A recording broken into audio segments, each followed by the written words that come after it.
Hello and welcome back to my another vlog. তো এটা হলো পুজো ভ্লগ, তোমরা কম বেশি জানোই কারণ আমি আপলোড করে দিয়েছি ছোট ছোট ক্লিপ। তো এটা হলো একটু লং ভিডিও, ভালো লাগলে অবশ্যই সাথে থেকো, পাশে থেকো আর সাবস্ক্রাইব করে দিও। ফেসবুক থেকে দেখলে ফলো করতে একদম বলো না। প্রথমে তো শুরু হয়েছিল শপিং থেকে, শুরু হয়েছিল বলছি কারণ পুজো অলরেডি শেষ হয়ে গেছে। ব্লগটা আমি এখন আপলোড করছি, সময় পাইনি, যেটুকু আমি পেরেছি সেটুকু আমি তোমাদের সাথে শেয়ার করছি। আর এইদিকে দেখো আমরা যাচ্ছিলাম হাটে, কারণ আমি ডন্ডি খাটবো। হ্যাঁ, ডন্ডি খাটা আমার প্রত্যেকটা বছর থাকে, এটা নিয়ে 5-6 বছর হচ্ছে আই থিঙ্ক, আমার ঠিক মনে নেই, তবে 5-6 বছরই হবে। তো যাই হোক হাটে গেছিলাম। হাটে প্রথমে যেটা যাওয়ার জন্য মানে যেটা কেনার জন্য গেছিলাম সেটা কিনছি না, প্রথমে কানের দেখেছি, কানে নিয়েছিলাম। যাই হোক হাজার ঘন্টা ঘোরার পর একটাও জামা পেলাম না। আর অবশেষে যা জামা পেলাম সেটা তোমাদের সাথে শেয়ার করছি। মানে কি বলবো, অনেক খোঁজাখুঁজির পরও যদি ঠিকঠাকভাবে না পাও তাহলে কেমন লাগে বলো তো। লিটারেলি আমি কাঁদছিলাম। ওগুলো তো আর ভিডিওতে আমি নিতে পারিনি। তো যাই হোক, আর তারপরের দিন সকালেই মানে যেদিনকে অষ্টমী, যেদিনকে আমার ডন্ডি পুজো, আমার নয় শুধু, আমার মানুষটারও ছিল, আমার বোনের ছিল আর আমাদের বাড়ির মধ্যে 3 জনের ছিল। আমরা গঙ্গা স্নান করতে গেছি সকাল সকাল, তখন বাজে 7টা। আর গঙ্গা স্নান করতে গেছি কালনা, আর যেই ঘাটে পুরো একদম বন্ধ স্নান করা, কারণ সেখানে তোমরা কম বেশি যারা কালনাবাসী বা পেপারে তোমরা মানে নিউজে তোমরা হয়তো দেখেইছো যে কালনা ওই মহিষমর্দিনী ঘাটে নাকি কুমির বেরিয়েছে। মানে ওখানে এই দেখো রেড ব্যানারে পুরো দেওয়া আছে বড় বড় করে, তবুও কিন্তু ওখানে সবাই স্নান করছে, আর সবার মধ্যেও কিন্তু আমরাও ছিলাম। কিছু করার নেই। যাই হোক স্নান আমাদের হয়ে গেছিলো, তারপরে এই দেখো চলেও এসছি। তারপর এই দেখো কত সুন্দর পুজো ভাব লাগছিল, কিন্তু যে পুজো এই আসছে এই হচ্ছে এটাই ভালো, চলে যাচ্ছে যে কত মন খারাপ, সেটা সবাই জানো তোমরা। তো যাই হোক বোন ওটাই বলছে এইভাবে আমাকে কেন তুলছিস, এখন পুজো এভাবে নিস না। তো যাই হোক তবু আমি নিয়েছি।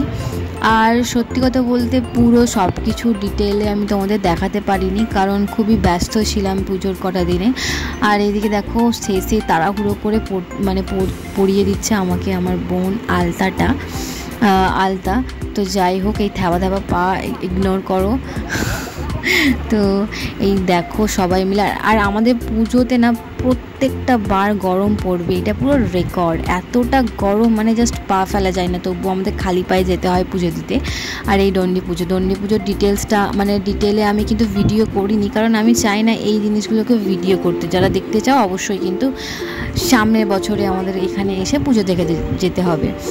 এই দিকে দেখো রোদেই যাচ্ছি, আর ভীষণ রোদ, কষ্টও হয়, কিন্তু কষ্টের মধ্যে যে শান্তিটা পাওয়া যায় না সেটা মানে কখনো মানে ভাষায় প্রকাশ করাই যাবে না, মানে করতেই পারবো না, জাস্ট অসাধারণ। 3-4 দিন ধরে পায়ে, হাঁটুতে, কোমরে, পিঠের মধ্যে ব্যথা থাকে, তবুও কিন্তু এই রকম মানে এই পুজো দেওয়া মানে জাস্ট অসাধারণ লাগে আমাদের কাছে। এটার জন্যই কিন্তু সারাটা বছর আমরা ওয়েট করে থাকি আমাদের গ্রামের পুজো। যাই হোক সেদিনকে ছিল ষষ্ঠীর ঝলকটাও তোমরা একটু দেখতে পেলে। তো যাই হোক এইদিকে দেখো সন্ধ্যা আরতি চলছিল।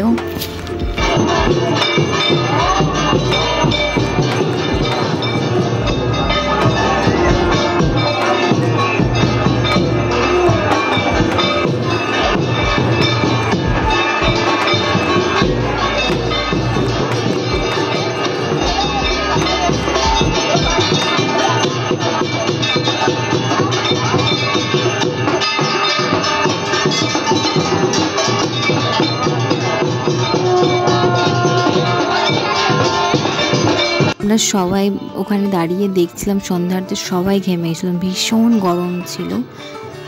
আর এইদিকে দেখো এই পরিবেশটা দেখতে আলাদা রকমই লাগে, ভীষণ শান্তি লাগে তখন যখন সন্ধ্যা আরতি হয়, তাই না?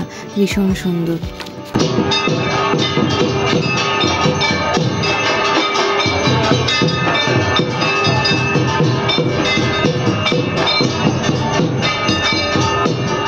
শপিং মলে অনেকক্ষণ খোঁজার পর যে ড্রেস দুটো পেয়েছিলাম, এটা হলো এই যে অনেক বড় ড্রেস দুটো ছিল, মানে ডাবল এক্সেল ছিল, তবুও কিন্তু নিয়েছিলাম।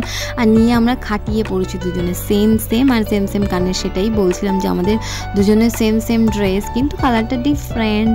তো যাই হোক পরের দিন আমি আবার আমার বোনের মানে ননদের জামাটাই পরেছিলাম। ওরা বাড়ি চলে গেছিলো। তো যাই হোক মানে সবাই যেদিনকে অষ্টমী সেদিনকে ছিল, তারপরের দিন সবাই চলে গেছিলো।